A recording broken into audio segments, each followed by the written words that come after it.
Amazing, give him all my praises, cause he died for you and me. Bringing awareness to domestic violence.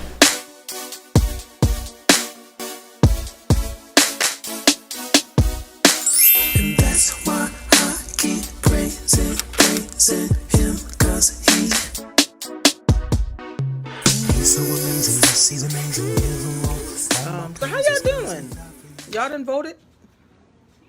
If you haven't, I need y'all to get out and get it done. Okay, y'all know I like to wear my people's things on Tuesday nights if I can. So I have, once again, Monica's jewelry set on, Monica Womack.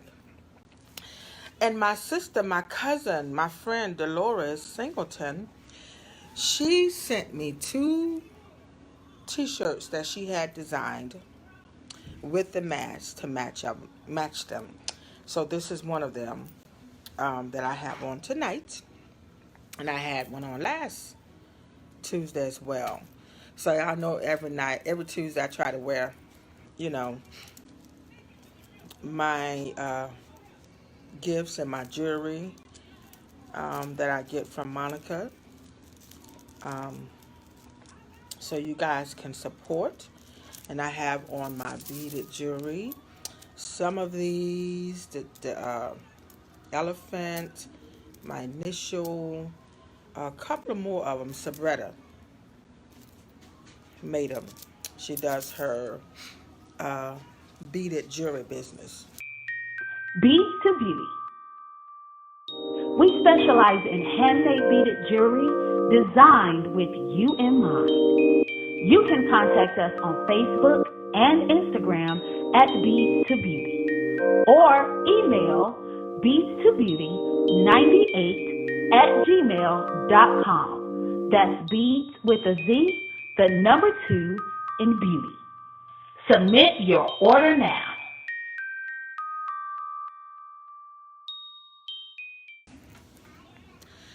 God is blessing some people in the middle of this pandemic. Y'all hear me? But tonight I have an awesome, awesome young lady coming on. Hey, Shushu. Um, I don't see her yet. This is her first time, y'all, talking about her journey in public. She said a lot of her inner circle don't even know that she went through domestic violence. I talked with her earlier. She's a little nervous. Hey, Shelly. She's a little nervous about this thing tonight, but she said she got to do it. God is up to something. And if she can help somebody, she got to do it. So, y'all, I need y'all to send some hearts, some thumbs ups, some loves, all of that. Make her feel comfortable. I told her we all family. We get together, we cry together, we laugh together, we have fun, we clown, we do it all together. So I want y'all to make her feel at home. Her name is Shelly Chele. So I'm going to bring her in with me, and we're going to get started, and she's going to tell us about her journey. So y'all send her some hellos and waves and highs and make her feel calm. Let her know she's Hello, hello. beautiful. Can you hear me good? I need earphones. That's up to you. I hear a little bit, and that that's the Okay, 1 second. okay. Isn't she gorgeous, y'all? Okay, how's this? That's good. That's really good. Okay, I hear you clear. I got my Yeah, little light going on. girl, you got set up. Yes, honey. I got my little light going on. Okay. You look absolutely beautiful. Thank you. Thank you. Thank you. Thank you. Welcome. Thank you. Thank you for having me. I am honored. I'm This is honored to be here. I'm yeah. a little nervous. I'm a little Don't nervous, be but whew. listen. Don't be. My peoples are just real people. I call them Mhm. my peoples. You Mhm. know, they hang out with me every week. Um, They talk back to you. They love up on you. You know, they're very supportive. They got your back. Okay, okay. Well, whenever you're ready for me to just go You go. ahead, let me know. Huh? You're gonna be just fine, guys. I don't know um too much about her journey. I didn't have her tell me anything. This young lady and I met in a store that I shop in a lot. She was working in there, and I don't even know how the conversation started really. I don't even know. I think maybe I think I talked about mass in the bling chick and how it meant believing in greatness. That's my brand, the bling chick. And I thought I may have mentioned face mask to you and told you look me up on Instagram. And I think you liked that acronym. And then you started talking about domestic violence. And I was saying I'm a survivor. And my coworkers were looking at me like I said, yeah, that's a part of me y'all don't know. That's a part of me that I It was, don't share. yeah, Um, and they were just saying, you know, you never know who's standing beside you because they would never have thought that I've dealt with a thing like that. Not because I've masked it, but it's a tough thing to be able to relive. yeah. So it's just not something that I, talk about freely, but as the Lord leads, I do share where needed. So I think that's how it began, our journey in this Girl, short I don't span of know. time. I was in there shopping like I always am every weekend, and I think you spoke to me. I'm almost positive you spoke Yeah, to I me did. that I need some help, and we had a brief conversation, and here we are. Yeah, here we are. We Here we are. are. I am honored to have you. Like I told you earlier, speak from your heart. Whatever Okay. God allows you to tell. Um, um, I don't, like I said earlier, guys. I don't know much about her journey. I do know she's a domestic violence survivor. And so tell us when it started. How old were you when it started? Um, Give I us. was roughly about 21. Well, actually, let me back up. It started a little bit before that. My oldest daughter is 23. And the first time I believe a man put his hands on me was when I was 7 months pregnant with her. And it was the hand of her dad. I don't think he was we were young. I was 20, he was 18. So I don't think that he was really excited about the birth of her. And for some reason, I can't remember why we were arguing, but he hit me in my stomach. And as I stated, I was 7 months pregnant.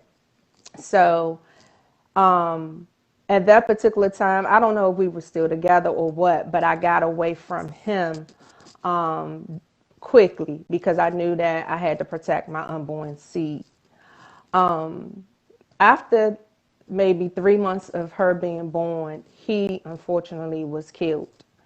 And I met a man 9 months later, being in a vulnerable state. I met a man 9 months later, and although I was 21, I always used to hear that I was way beyond my years, and so I dated older.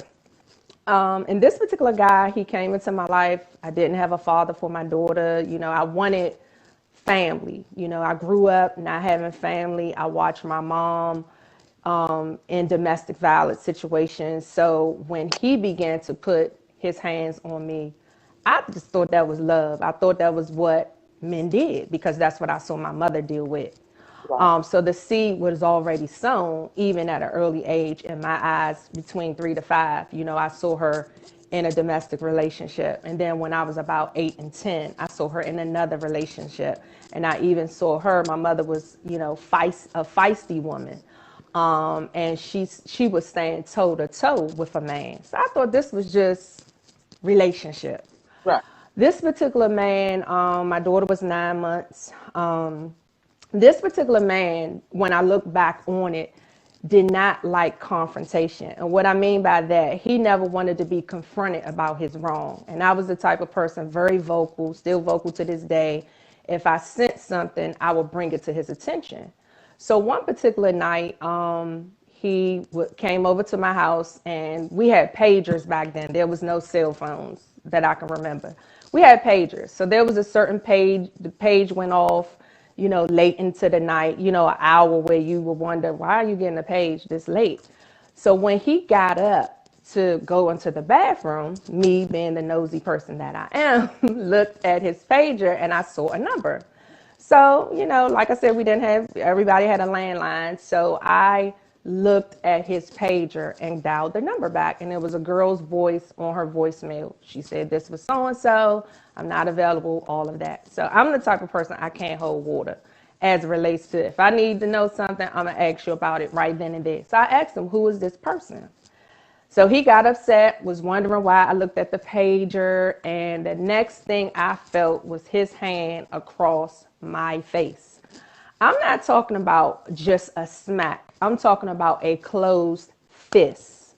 And I'm like, did this person just hit me? Like, I'm like, what do we go arguing back and forth. My daughter's in the crib. He just going, don't look at my stuff, da da da, this and that. Then he pulled a gun from under my bed. It was in a box. Now the hitting, I'm not going to great details, but it was boom, boom, boom, combination on top of me. He took the gun, clocked it back, and said, if I ever looked at his stuff, thought about leaving him, he would kill me and my sisters. Anybody that knows me know that I'm their mother. Like, I have a love for my sisters like none other, and they were always with me. I was like their covering, their fighter, their everything. And I feared for I didn't even really fear for my life. The thought of him hurting them is what I truly cared about. So during the course of the constant hitting, I'm yelling, I'm screaming, help, help, just screaming to the top of my lungs. The more I screamed, the more he hit. So I shut up. And my daughter's up at this point, and I'm like, get off me, all of that. When he finally left because of the screams, he left my door wide open. And when I looked at my face, it felt like he beat me like a dude on the street. That's how bad my face was. The white part of my eye, and I have, big eyes. So the white part of my eye was bloodshot red. My skin was red complected. My neighbor heard my screams and came over there, and she was like, what happened? I'm calling the police. I said, no, don't call the police. Don't call the police. Don't call nobody. I will be fine. I'll be fine. Just get my daughter, make sure she's okay. I'll be fine. So she got me ice, all of that. That happened. The next day, I had to go past my mother's house for something, and I had shades on.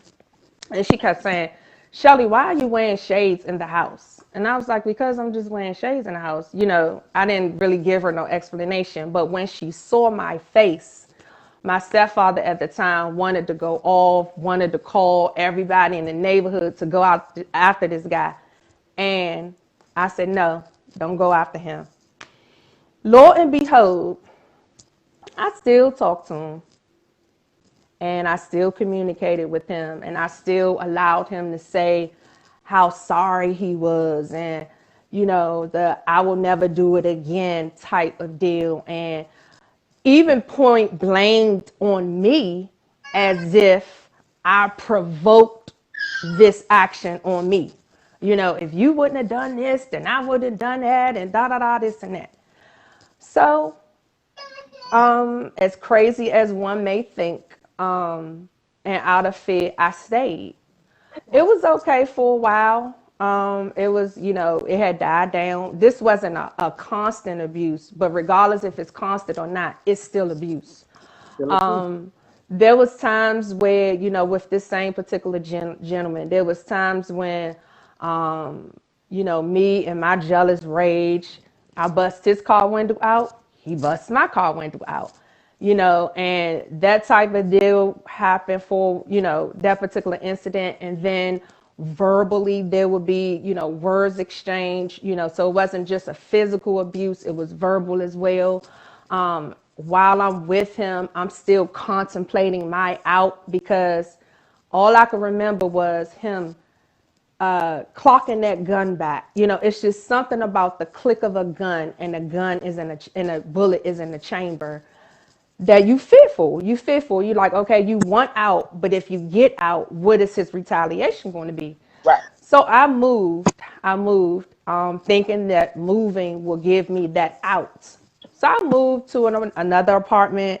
I was living in DC at this particular time. I moved to an apartment with my 5-year-old daughter. She's 5, she's 4, 3 or 4 at this time. So when he first put his hands on me, she was 9 months. Time has regressed. She's 3 years old at this time. We're at an apartment in Maryland. He comes in, and I'm not real sure what the argument was. I think a young lady called me. We got to talking, found out he had been dealing with her, all of this and that. So I approached him about it. He got upset, pushed me. I pushed back. When I pushed back, he closed fist again. This time, I ran into the kid. My daughter, she's 3. She comes out of her room. I say, go in the room and shut your door. I go into the kitchen and grab a knife just to scare him off. And he said, the knife you pulled on me is the knife I'll kill you with. The knife you pull on me is the same knife I will kill you with. I told him, get out my house. He said he's not going nowhere. If I call the police, I'm a dead woman. No exaggeration, no anything. I hear these words vividly as if I'm going through the motions with him. I put the knife down. Eventually he left. I told him I can't do this no more. I never want to see him again. This and that. He just basically said, you can't get rid of me that easy. I was maybe 6 months into this apartment. I called my aunt and I told her, look, I don't know how to get out this relationship. I don't know what it is, how to get out of it. A good friend of mine, she was going to church and she kept saying, you need to give your life to Christ. You need to go to church. And all I knew was hypocrites in the church. And I knew I was a big enough hypocrite in the world. I didn't need the church to be a bigger hypocrite. So I said, I don't want to go to church. I said, I don't want to go to church, and I'll figure this thing out. And she was like, no, I think you need to talk to someone. So I went to church. And I went to church and I met a minister who was talking good stuff. I like real live ministers that really give you the word without the whole religious fluff. Right. And, I explained to him about going through this relationship. And I was saying, somehow I want to get out, but I can't get out. I keep going back. I'm stupid. I'm crazy. And he was like, no, you're not stupid. You're not crazy. And I was like, well, why do I keep dealing with this? I want out, this and that. And a phrase that sticks with me some 19 years later, he said, Shell, when you get tired of being sick and tired, that is when your change is going to come. And right then and there, I didn't know what tired of being sick and tired was. I'm like, what do you mean? I am sick and tired. I am tired of this man using my face as a punching bag. I mean, I'm tired of it. I'm tired of him cheating on me. I'm tired of this. I'm tired of that. I'm just sick of it all. He said, when you get tired of being sick and tired, that's when my change will come. And I kept saying, well, why am I drawing the same type of guys? Now, mind you, at this time, I'm 23, 24. So he was like, Shell, you got to change your look. You got to pull the skirt down. You got to loosen up, because I like, as a 21, 23-year-old, I had a little nice shape. So, things was fitted and curved in, the right places, I guess. And he basically, in so many words, was telling me that when you change the way you look and the way you present yourself to the world, then you will change what you are, what you attract, because you attract what's in you is what's going to attract those type of people. So he introduced me to his wife, and his wife mentored me. I would never forget the impact she had on my life. She mentored me, and she always used to have these women's retreats, and we would always go away to these women's retreats. And this particular women retreat that we went on was in Harper's Ferry. I'll never forget it. There was a lady there. Her name was Phyllis Glasgow, and she is my apostle to this day. But in that moment, I didn't know her, and I said to everybody was there, I don't want to talk. I don't want no. I ain't telling nobody my business. God, if you are God and you are real, you gonna literally have to send someone to tell me this ain't where I need to be. Come on, So they were in praise and worship. I didn't understand. People were running around. People were shouting. People was doing praising God. I'm just sitting there like, okay, what is going on? You know, thinking that it was just some antics. But what was believable to me is when she said, there is someone here. I don't know who you are. The Lord is saying, don't go back. I don't know what came over me, but those antics that I thought was fake or whatever, that spirit hit me, and I just jumped up and was screaming to the top of his lungs because this lady was speaking to me. And when she recognized that it was me that God was talking to, she came over to me. She said, the enemy is going to contact you in 3 days. She said, listen to me, daughter, hear me good. He's going to contact you in 3 days. And the Lord is telling me, don't go back. He's sending deliverance and breakthrough to your house. And I didn't understand it then, but I got a call in 3 days. This gentleman was trying to come back into my life. And everything that she said he would say, he said. And I knew right then and there it was God. And I wanted more of this God because I wanted to know what, I needed direction, right? I needed direction, and I needed to know, how do I get out and I stay out? So quite naturally, I went back home, and I was up to move with my aunt, and I was going through transition. I had not spoke to him. He called me as I was moving. The man was like, oh, you got a U-Haul. And I'm looking around like, where is he calling from? This man was calling from a parking lot directly across the street. He could see where that I was packing up. So now you become stalkerish. But my mindset never said restraining order. I just know the promise that God gave me back at that retreat, to that there was breakthrough on the way. There was breakthrough on the way, and I needed to connect with the body of Christ in such a way, because that was my exit. Not going to my aunt's house. That just was the foundation to get me to my exit. So when I left that day, I never looked back. I crossed paths with him 20 years later. We spoke. I was able to face him and not fear him.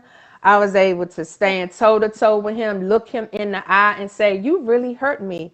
Do you know this man did not remember putting his hands on me? And if he did, he didn't want to admit it. And I told him, whether you admit it or not, I am so glad that I got away. And I pray you will never hurt another woman the way that you did me.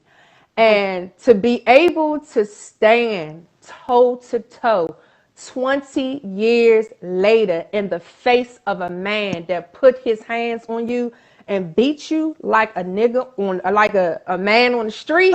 It's all right. That right there was like such a release like never before. And I just owe and give all praise to God, because even after that retreat, I found that lady's church.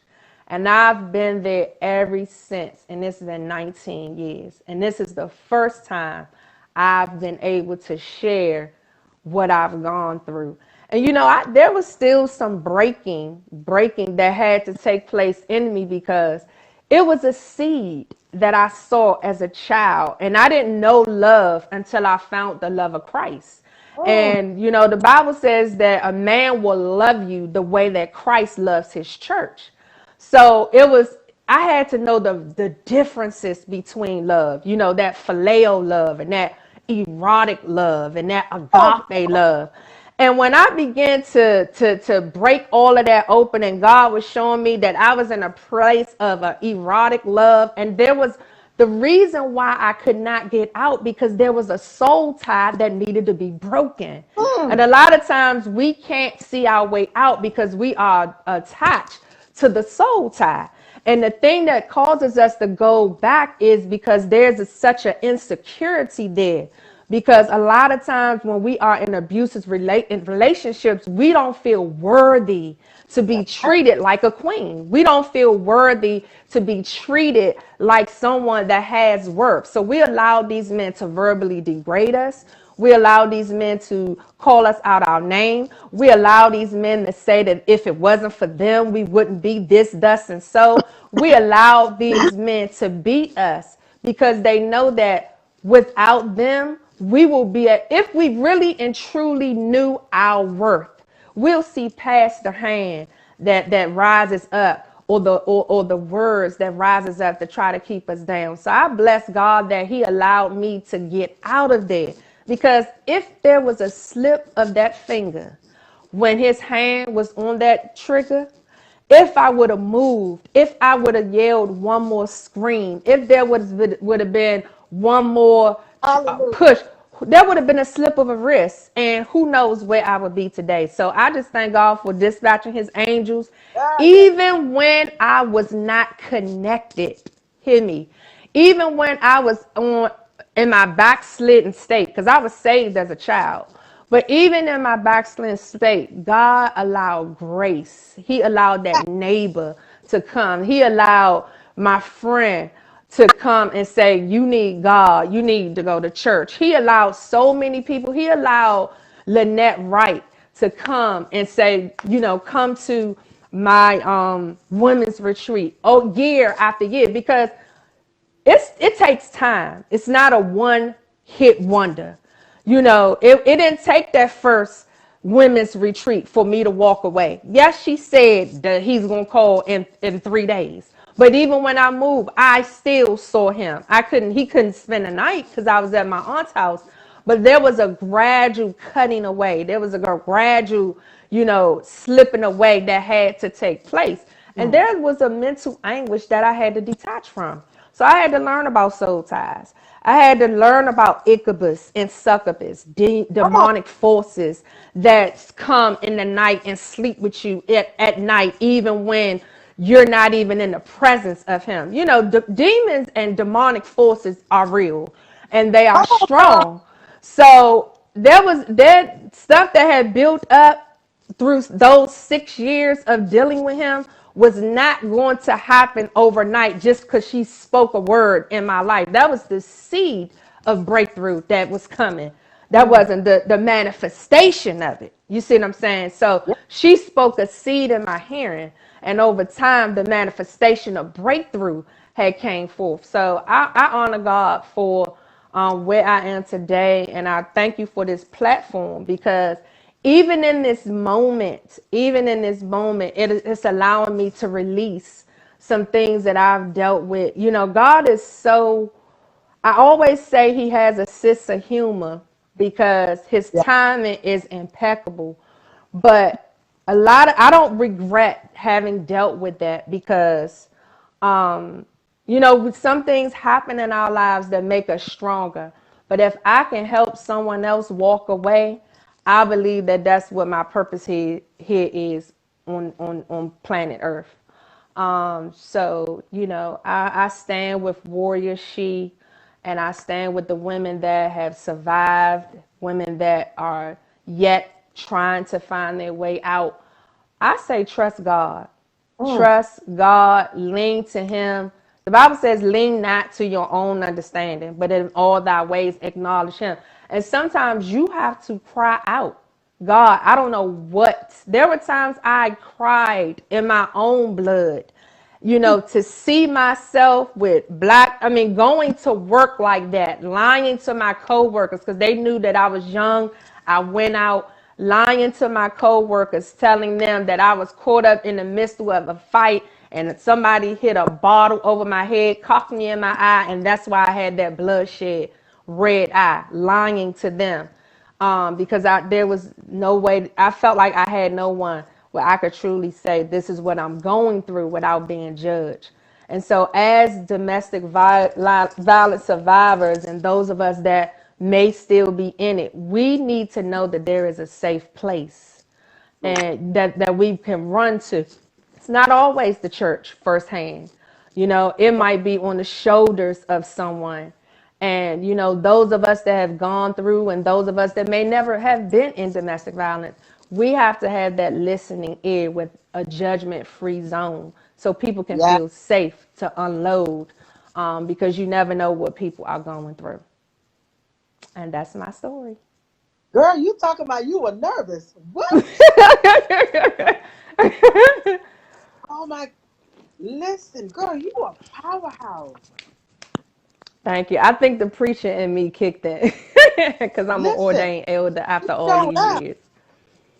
She showed up. You Thank have you. an amazing testimony. Thank you. Thank you. Thank you. That man, Thank you. you just 21 dealing with that. 21. wow. And as I was sitting here and just thinking all day, and I even prayed to God, and I said, even now, God, let me not deal the same guys I don't want my daughters to deal with. Let me not deal with those guys. The Right. same the same guys that I don't want my nieces to deal with. Let me not deal with them. The ones I don't want my sisters to engage with. Let me not, because we don't know who looks up to us. We don't know who watches us. And I don't care how much a man claims he loves you. The man that loves you will never put his hands on you. Hmm. The man that love you would never call you out your name, would never degrade you, would never dishonor you. You are a queen built for a king. And that is what God created you to be. He said that you are a royal priesthood. That Yes. is what we are. And you are fearfully and wonderfully made. You the head and not the tail, above and not beneath, the lender and not the borrower. We have to understand and know. It took me having to understand and know who I was, how God saw me, so that I'll know how to see myself. So as I see myself, I'll know what not to accept. And even if I engage that person, it's never going to work because they're never a part of my future. So you are sitting there at all, huh? Literally.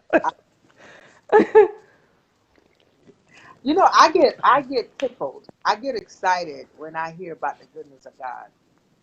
I get excited when I hear people tell their testimony how God moved and in their lives and how He just turned things all the way around. That kind of stuff. Anybody that Yeah. knows me knows right now I am just tickled outside of my mind. I Well, I'm I glad I you are. I love it. I mean, Well, I people. hope I've represented Warrior She well Oh, tonight. you represent a warrior, Steve. Um, in every sense of the word. Thank you. Ever since I started doing these talk shows on Tuesday nights, I have people call me, text me, inbox me about how I'm blessing them, and I don't think you guys realize how y'all blessing me Mm, because I've been out of that journey for a long time, a lot of mm-hmm, years, mm-hmm, and it probably was about 18, 20 years later when I finally say I truly began the healing mm-hmm. from it. And even now, doing these talk shows and meeting all of you warrior she's and listening to y'all testimonies, it just it's a constant reassurance, a constant um I can't say healing. Well, I guess it is. Reassurance. Yeah, and it's blessing me. And God is awesome. Yes, he is. I mean, God is truly, truly an awesome God. Yep, he surely is. Wow, Yep. that's amazing. Who? Tell I want you to tell my people a little bit more about um your um your brand. The Bling Chick. Yeah. The Bling Chick started, wow, how long? It's been about 5 years. Well, 2015, I believe. Okay. And it went through some transition. I had a young girl group I had started called Created for Success. Okay. And, my earnest desire is to have transitional housing for women, domestic violence women, drug addicted women. My mom, she's gone on to be with the Lord, but she was drug addicted most of my life, on and off. And I've always had a desire to have this home for her, and women like her, and I'm still, when the Lord releases it, it's still going to come to fruition. That's good. But I'm a blingy person. I'm a over the top person. I'm a flamboyant person. I've been told that my voice commands, a room. So as you can see behind me is my bling wall with glitter. That's just who I am. So the Bling Chick was a spinoff of Creative for Success, because one of the things I dealt with in dealing with these young women was their identity. I really believe before anything else happens in your life, you really need to know who you are, because if you're confident in who you are, no one can ever change that. There's nothing no one can say to you to deter you from who you are, if you know who that is. So we always deal with identity as the foundation. And you know, as the times are changing now, people tend to wear what they are. So Right. Bling Chick was created as a t-shirt company, and who will put positive, sayings on shirts. I'm fearfully and wonderfully made. The righteousness of God. All types of wonderful sayings on t-shirts, and that when people wear it, they'll begin to feel that their black is beautiful. They'll be able to feel that they're a queen. They'll be able to feel that they're royal. So Bling Chick was created in that magnitude. That's what we stand for. We turn your vision into a nice T-shirt, your brand, your logo. We turn it in something that can sparkle and bling. BL believe, B believe. IN is in, and G is greatness. And that's what I came up with as far as the Bling Chick. That's who I am. I'm a chick that believes in greatness. I'm a chick that believes that I can nothing without God. I could not be where I am today without Him. And prayer is everything to me. And so I prayed 7 years for my mother to be delivered from drugs and alcohol. And God made a promise to me that He would deliver her. And in that seventh year, she was diagnosed with multiple sclerosis. And the enemy wanted me to believe that she never got her healing. But God is funny with the way that He does things. In my mind, I thought she would be healed, back out, with me, and we'll be doing ministry together of some sort. But He kept her where He had her, so that she would not be a detriment to herself. Because every time she got healed, she went back out there. God was like, no, no, no, no, no. I'm gonna sit you down. I'm gonna sit you down.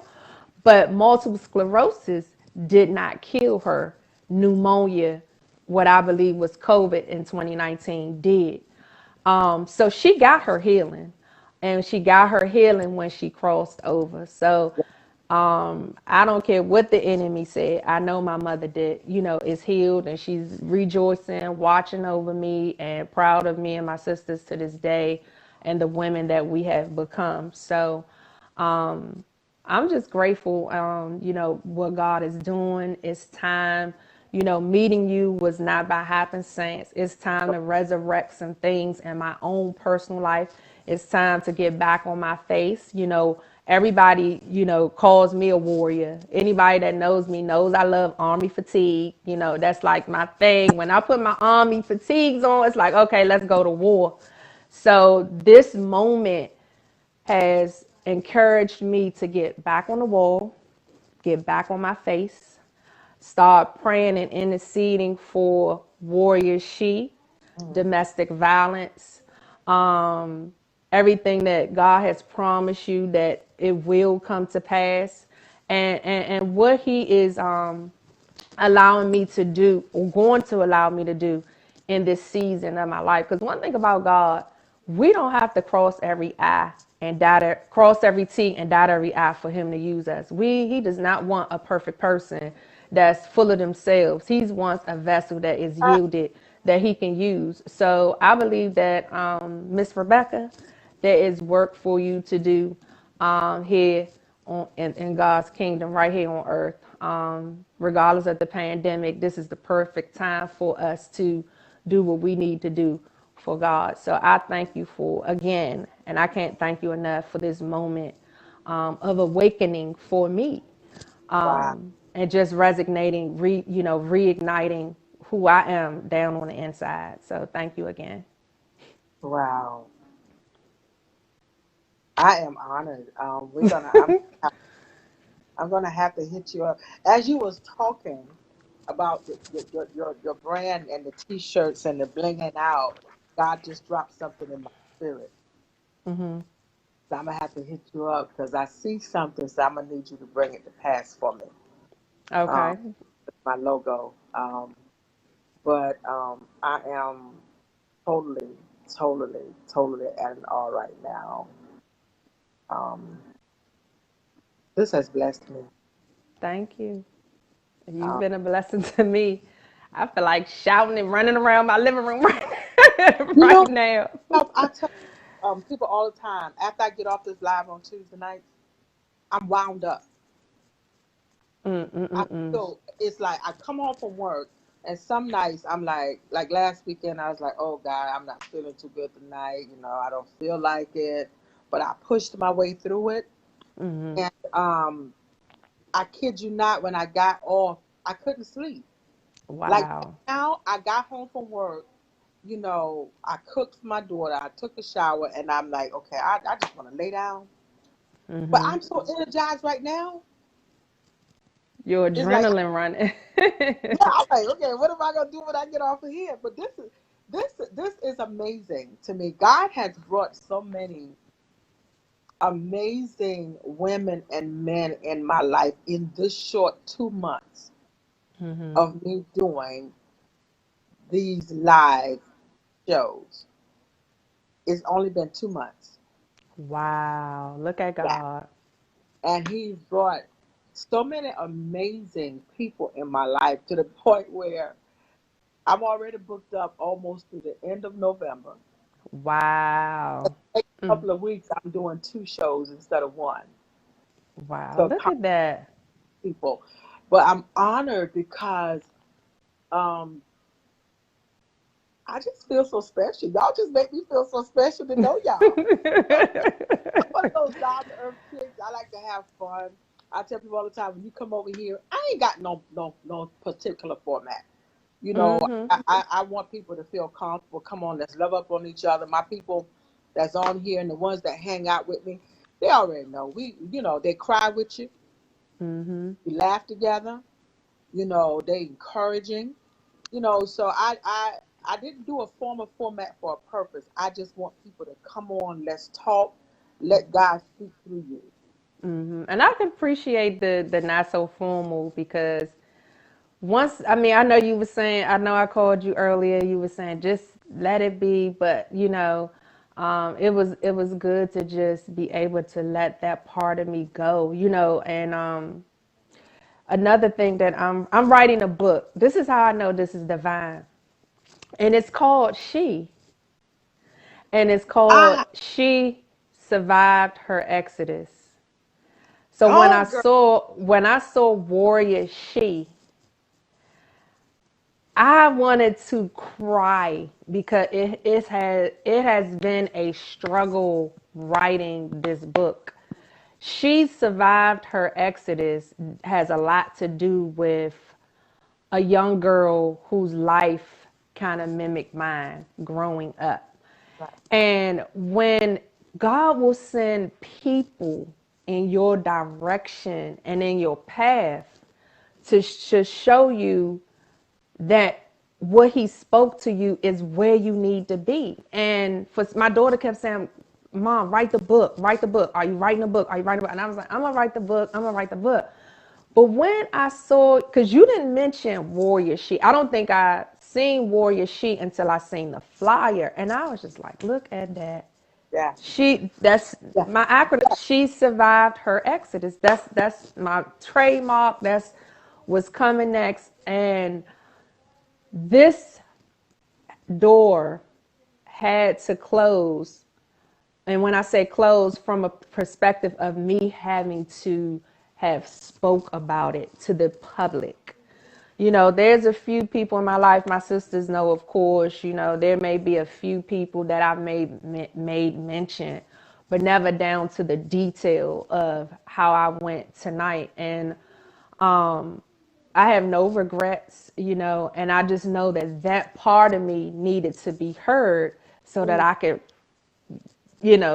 be healed of some other little stuff that right. some residue of stuff. Because, when you don't fully close the door to one situation, you meet that same enemy in the form of another person, because Yeah. spirits do travel. So if you ever wondered why you keep meeting the same type of guy, it's because you've never shut that particular spirit Wow. down. So tonight closed the door to what I would like to say F boys, those FUCK boys, who this is an uncensored platform, I believe, Yes, it is. those type of men that don't honor women, want to Mm-hmm. have you, Keisha, Tanya, all of y'all, brokenness, broken relationships, because I couldn't be the wife that I needed to be to my husband because I was broken. And because of I couldn't fully be that wife, I self-sabotaged, the relationship, along with some things that, he brought that to the table as well. But it was my decision to get a divorce. It was my decision to do this. It was my decision to do that, because I wasn't used to family surviving around me. I wasn't used to relationships surviving. I wasn't, if you, I'm more so wanted, and I'm freeing myself because this ain't even about domestic Yeah, girl. violence, Go ahead. but I wasn't, I was the type of person that I didn't want you unless I knew I could not have you, So, in a sense, I was the side chick, I was the, girl in the Oh, back seat, if you will. And that girl, when I say back seat, it doesn't mean literal, but it's figurative, because I was always that one messing with her husband, or I was always that one that messing with her boyfriend, because I wasn't settled in the fact that I can have my own, because mm, of the seeds of what the domestic violence person told me, that I'll never have a man that would truly love me. So when God blessed me with a husband in that season of my life, I didn't know how to handle that. I didn't know how to handle a man that really loved me, that really worshiped the ground that I walked on, or a man that really would give me what he had, even though it didn't measure up to what I felt like he should have given me. So it's taken this separation. I don't know what God is going to do. And I'm not saying that he's going to bring it, full circle or whatever. But whatever his plan is preparing me for whatever is next.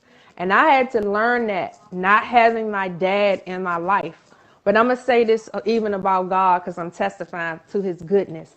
Even not having a dad in my life. Now, I've had stepfathers. You know, my stepfather, my sister's dad was an intricate part of my life. You know, and then I always prayed, who is my dad?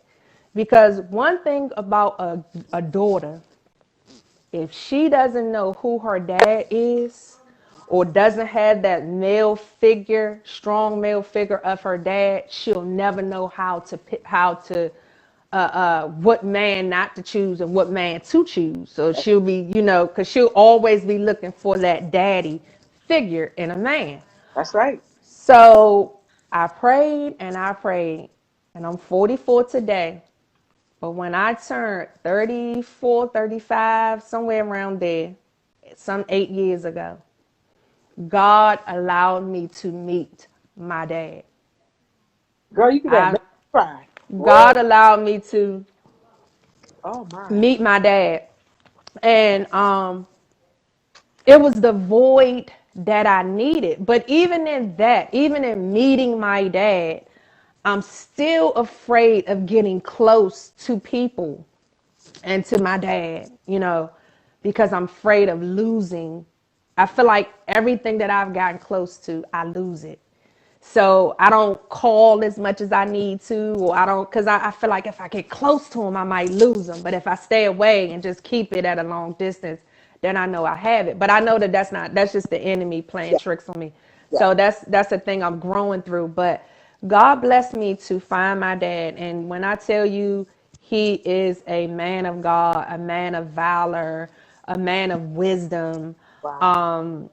You know, to see him married for 30 plus years, to see his kids knowing their dad and in the house and how he's raised them. And, you know, not that I have anything to be jealous of. And I never want him to live in a place of a place of, you know, why couldn't I get this? Because I can't rewrite time. You see what I'm saying?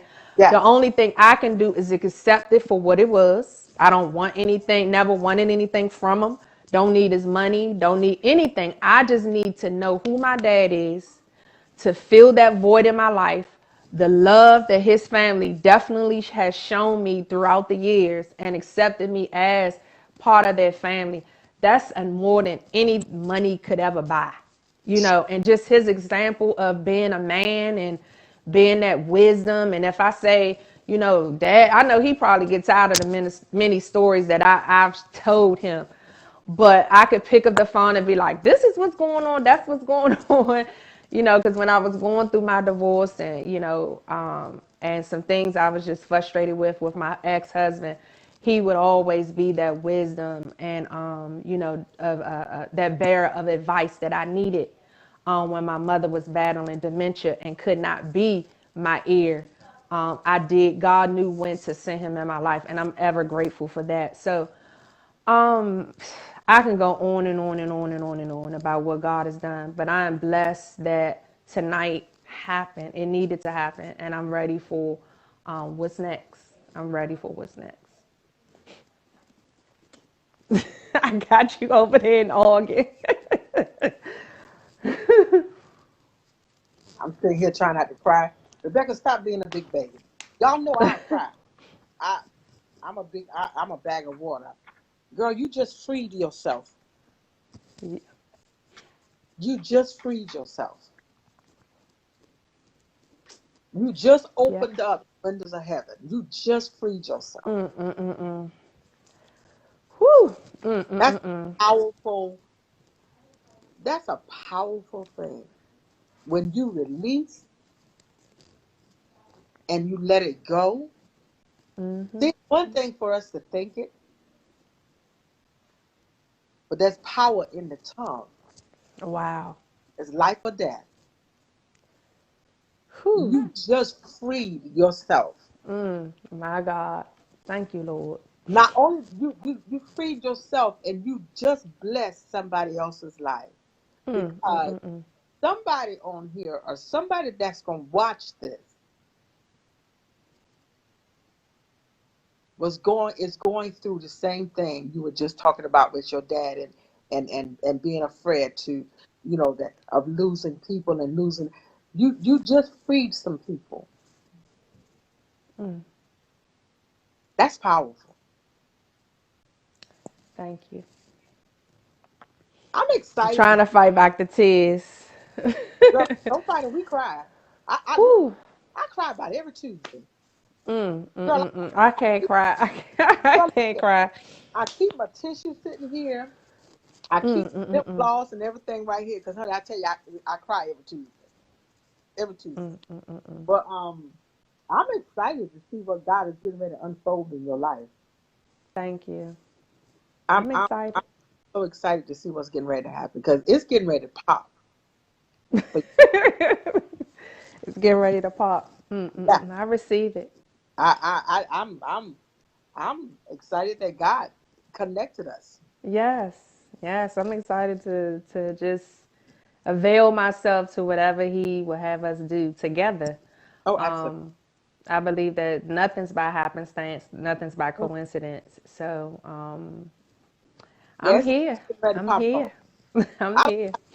I've been telling some people, I don't know what, a lot of people been speaking some things in my life this past few months. Um, Things that I know um, they were speaking straight up out of their spirit.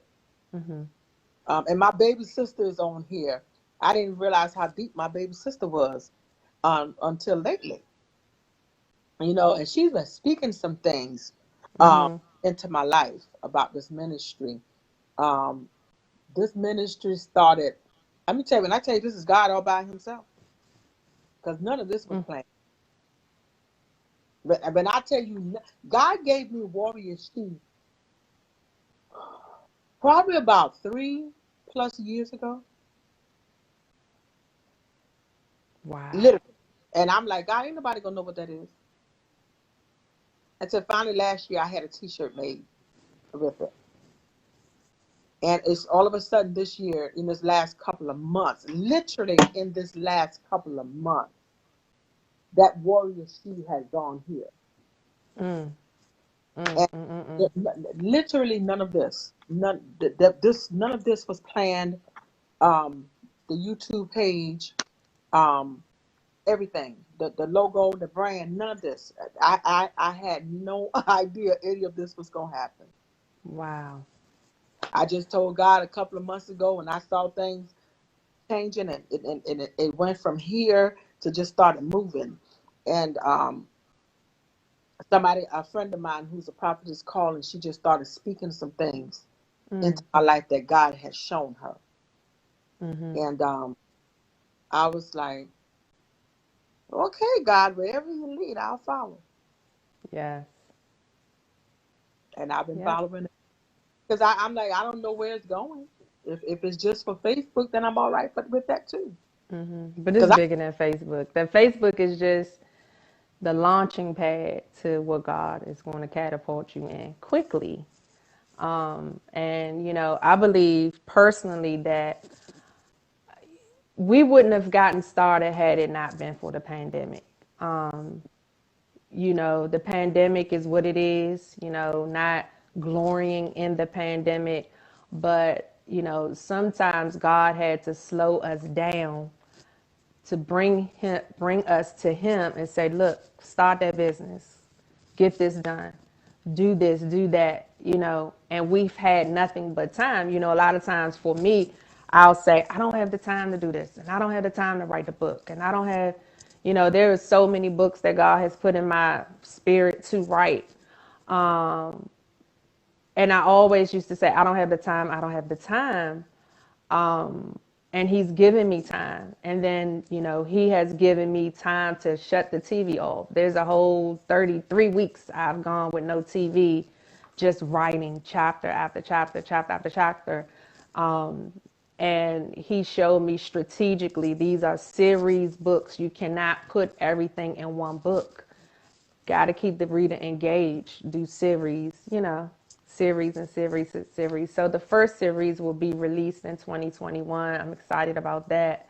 wow, So she survived her exodus, and there's some things that God will take you through And though you can't see yourself on the other side, there is always an out. And I don't know what the exodus of the outcome of this is, but I just know that victory is her portion. And there's one thing that the Lord shared with me that I stand true to. Depression will never be my name, and lack will never be my portion. So I My want to encourage someone tonight, and the enemy might always want you to feel like you're in a defeated place, mm, and defeated as it is with relationships, defeated as it relates to employment, feeling like you're too old to get a thing done. Depression will never be your name, and lack will never be your portion. And this hallelujah. is the last thing that I'm going to share on this group, because I also need to be freed from this as well. 2 years ago, I almost had a nervous breakdown Ah, where I wanted to take my own life. I had pills in my hand, a whole bottle of 800 ibuprofen in my hand. And I felt like, my mother was sick at this time. I got tired of wrestling with going to see her at the nursing home. My marriage of 10 years was failing. I did not know how to get a hold of it. I felt like I failed as a mother. The more and more I felt like I tried, the further away I felt like I was getting from God. And I'm like, if you be God, why is this happening? Why is that happening? Why am I feeling so overwhelmed? So I just thought I wanted to numb the pain. So I was on the phone talking to a good friend of mine, and I said, I just want to numb the pain. I just want to take a long walk over a short bridge, and I began to talk, and it wasn't myself. In church, preaching the gospel, ordained, and still wanted to take my life. That don't make me less of a preacher, but I'm human. So I couldn't call my pastor and tell her, oh, I want to take my life. I felt like I couldn't call the elders of the church and say, da da da. No one, I felt like no one understood where I was. I couldn't lean on my daughter. I couldn't lean on my husband. Everybody probably would have thought that I was just so dramatic, this. So my friend came, and I had the hand. I was in the bathroom, and I said, God, I just want to numb the pain. I don't want to have to carry this any longer. And she rang my door. I went in the kitchen, got some water, went back to the bathroom, poured the pills in my hand, and she banged on my door. She stopped me from taking what I hall- thought was going to numb me, what was literally going to kill me. The doctor said if I would have took that doses, nearly half the 800 milligram, I would have killed myself. There would have been no pumping of the stomach. So to see tears in my daughter's eyes, I stayed 2 days on the psych ward at George Washington Hospital. Um, and I knew that was a type of crazy that I didn't want to be. When they locked the door behind me, and I thought I was so misimportant that I could not deal with I could not lose the use of my cell phone. It got real when they took it, and when they said you'll be here for 2 days so you can be evaluated by the doctors. When I tell you, that was a wake up experience for me, because I knew didn't needed to be there, but I knew my mind needed to rest, and that's why I needed to be there to rest my mind. So I slept in my clothes and coat the first night.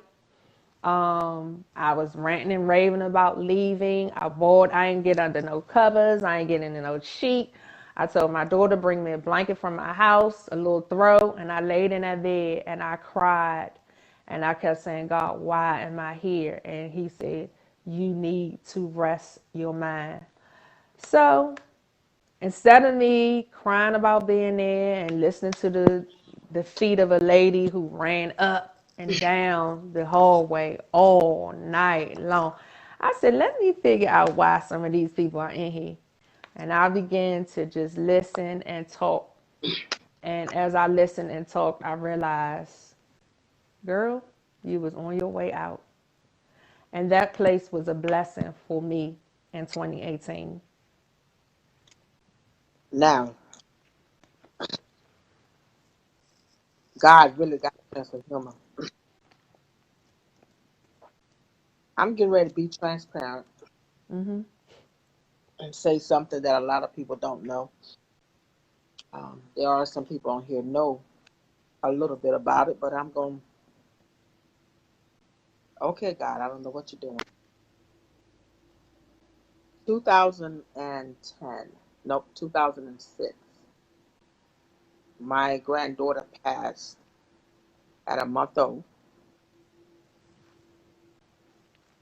suddenly. Mm. In 3 hours of getting to Children's Hospital, she was gone. Wow. And for 5 months, I couldn't breathe. Mm. After the service, that I think that the service was that Monday, I stopped breathing because my daughter was gone. My daughter had lost it, Mhm. couldn't function. My other three girls was almost just as bad. So I had to be strong, and I stopped breathing. Mm. From June the 6th until November, I would go to work, kid you not, every day, come home from work, get in my bed. After I took my bath, I would cook if I needed to. If not, all my girls could cook. Take a bath or a shower, get in my bed in a fetal position, and I Mm. would hear my granddaughters cry all night long for 5 months. Didn't know I was slipping into depression.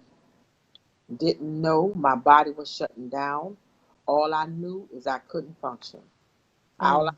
knew is I could go to work and I'm fine at work, but I get home, I would hear birds outside my window. That last cry that she had in my house, I heard it all night for 5 months. The Wow. day before Thanksgiving, I went to work and I told my coworkers when I got there, something is not right. Something, my body feels off. I feel like everything in me is shutting down. Mm. Mm. Mm. Mm. By Thanksgiving Day, I had slipped into depression Wow. My completely, God. to the point where I was in total darkness.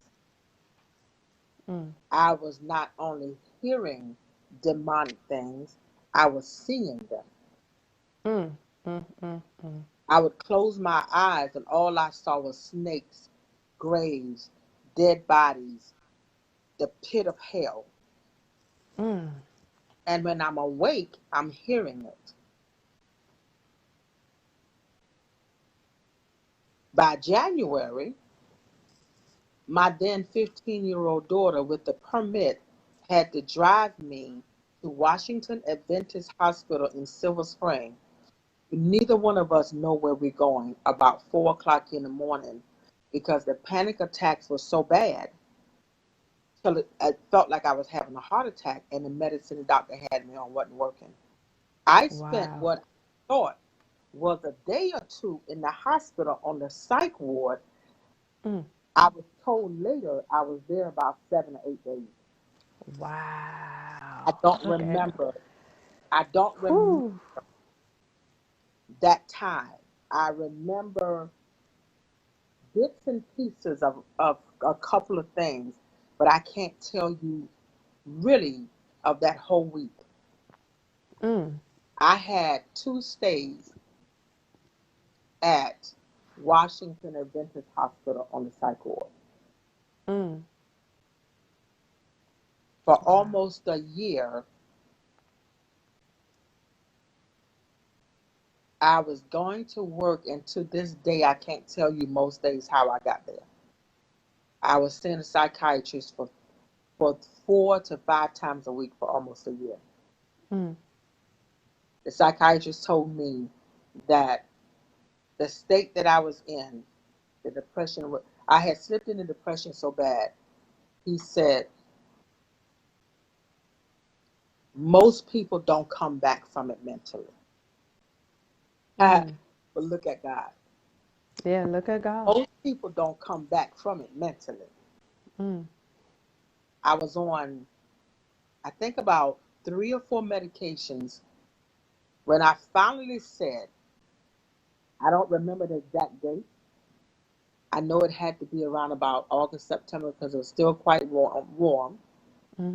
I went to my psychiatrist and I said, I need to get off of this medicine. And he said, well, I need to wean you off. And I had about 3 pills left in my bottle of one of this anxiety medicine. And after about 2 days, when I got down to that last pill, now y'all hear me good. I don't recommend this for anybody to do this because what I did was not smart. But God kept me. Right. I'm just being transparent. I don't recommend. I decided when I got to that last pill, I'm not taking another, I'm not getting a refill, I'm not taking another one. I'm weaning myself off of these pills. I got home from work. I had taken that last pill early that morning at work. I had another pill due when I got home. I got home and I told my daughter there was a liquor store right in the alley from my house. I said, go to the liquor store and get me a bottle of wine. I said, because I'm not taking another anxiety pill. For 2 weeks, I couldn't. When I tell you I had the withdrawals, of course, of a drug addict. And the only way I could sleep, I would drink a glass of wine and I would lay in my bed and I'd pray. God, Wow. I need you to strengthen me. I need you to get me through this. I need you to keep me for 2 weeks. And all of a sudden I was free. Look at God. I was walking around for almost a year. I would go to work and I'm sitting at work looking like a zombie, can't function. When I tell you depression has set in so bad, the enemy was literally trying to take my mind.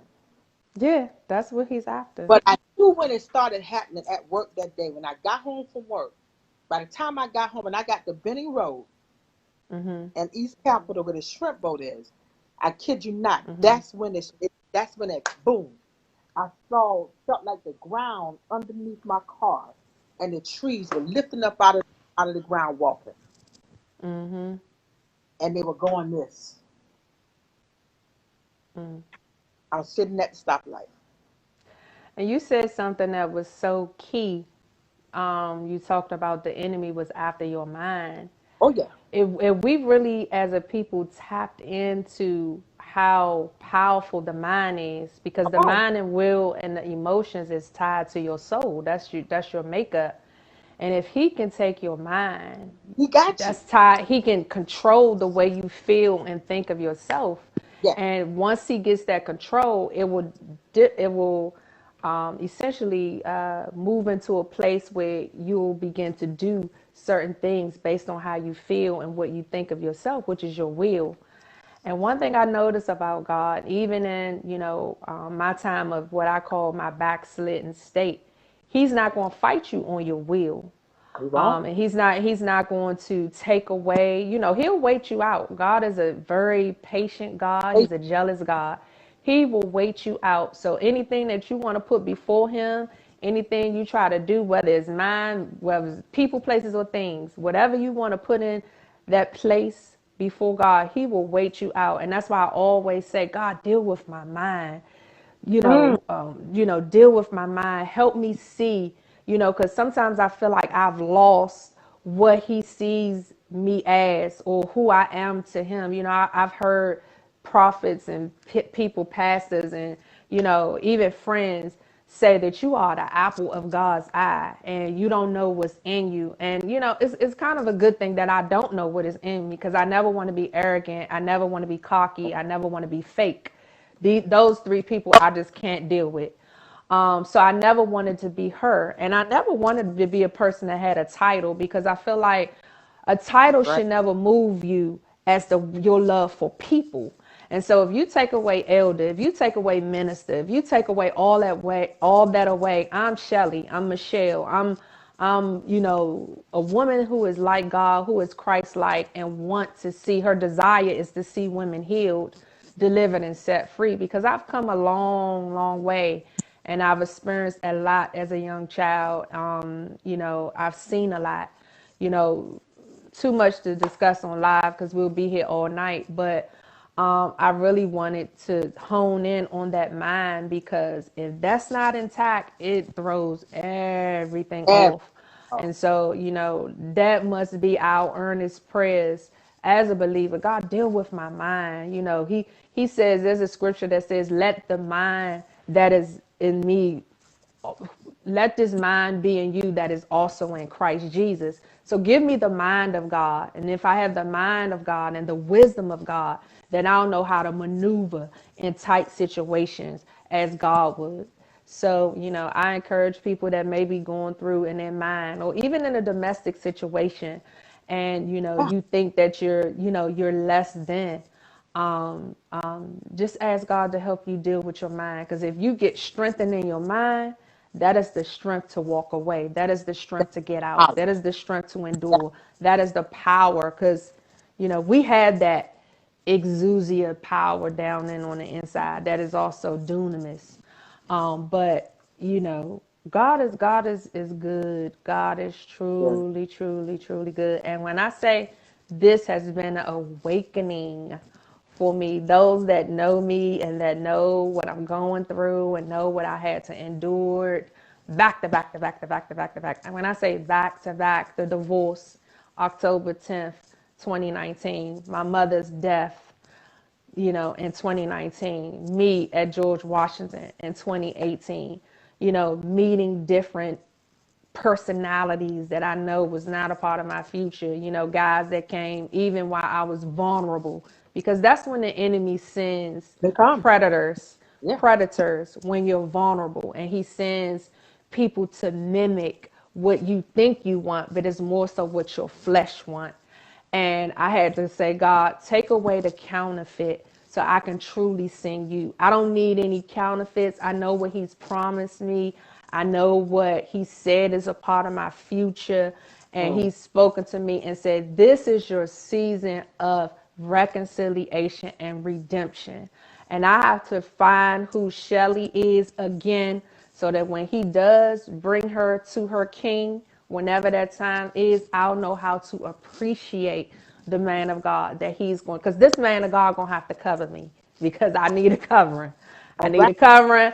I need a prayer warrior. I need somebody, when I was like, we gotta go in. I need somebody that can go to God and say, Lord, clear up the clutter, whatever is in her way, get it out of the way, because she got work to do for you. I need that type of man. I need that man that can go toe to toe in the spirit. I ain't talking about on the streets. I can hold my own, but I need somebody that go toe to toe in the spirit, so we can eradicate the enemy's camp. Because That's I'm right. coming in there fighting. I mean, we still got time on this earth, so we still got some work to do. We not warrior she for nothing. So I thank Come on. God for That's right. knitting our lives together. I truly do. I tell you what, all that you've been through is for a purpose. Your breakthrough is right here. Your breakthrough is happening. And the enemy knows it and he doesn't want it to happen. No, That's why he's coming at you the way he's coming. But he can't stop this. he can't. He This is a can't. done deal, girl. This a You done deal. Signed done and what they call signed and delivered. Yeah. signed, sealed, and Signed, delivered. sealed, and delivered. I knew it was gonna come to me. Oh Signed, yeah, sealed, delivered. He can't touch it. He can't it's touch it. happening. And he's gonna come, he's gonna come. But you know what? That's what he's supposed to do. That's what he's supposed to do. He's supposed to get messy. He's He's supposed supposed to to do. try to interfere. But Hey, he's supposed to. when you're If so I right and you if know who your daddy is, mm-hmm, ain't nothing he can do with that's it. it. That's it. I Ain't was nothing. getting ready to say, if Job lost all he had and still ain't cursed God, Come on now. he can show up all he want. He can take the best of the best, But I ain't gonna curse him. He been too good. So Good. thank you for tonight. This has truly been a blessing to me. And I pray that I have done your platform well. And those that are watching, even those that follow me that came on, I appreciate you all for just allowing me a safe place to tell my story. And I thank you. I thank you. I thank you. And we're gonna talk soon. Okay. Um, because I need you to bring this vision This vision. Okay. to me. I can do that. I I know can do. God is linking. I know God is working something out right here. I don't know what it is, but He'll reveal it to us soon. Okay. Well, I look forward to hearing from you, and you guys have a good night. I take enjoy your All night. right. Okay. Bye bye. Wow, I am honored. I am honored. That was powerful. That was powerful. Oh man, thank you guys. Thank you, thank you, thank you. For those of you who were on here tonight for your first time, I appreciate you. I thank you. This was totally, totally awesome. Um, yeah, she totally blessed God's people. This was amazing. I thank God for uh, the linking of us together. We're definitely going to be doing some things together with this ministry. The Bling Chick and the Warrior She. Wow, isn't that something? That's powerful right there. But thank you guys. I appreciate you. Listen, this week, um, we coming back Thursday night. I'm doing a special segment this Thursday night um, for someone. Um, I've been trying to get her on for the longest. You guys, some of you probably already heard her story, her testimony, but I promise you, um, it's going to be powerful. So Thursday night, I'm doing a special segment. Right back here again. Um, Thank you, Siobhan, Morris. I appreciate you hanging out with us. It was the tonight. It was amazing. Oh my God, I am so I am so blessed. I'm so honored right now. But Shelly and I are definitely going to be um, doing something. I feel God working something right now. But y'all come back and hang out with me this Thursday night. I'm going to post a flyer tomorrow, maybe tonight. I'm doing a special segment. Y'all gotta hit this. Oh my God, this girl's testimony is ridiculous. Um, so y'all check out Shelly on Facebook. Um, Follow her, Bling Chick. Um, she's amazing. She's a beautiful soul. I thank you guys. I thank you. I thank you. I thank you. I love you all for hanging out with us. So Thursday night, I need y'all to tell somebody who can tell somebody who will tell somebody. This Thursday night at 7 p.m., we coming back for a special segment. Let's talk. I love you guys. Y'all be blessed and see you Thursday night. Good night. And that's why I keep praising him, cause he's so amazing, yes, he's amazing. Give him all my praises, cause he died for you.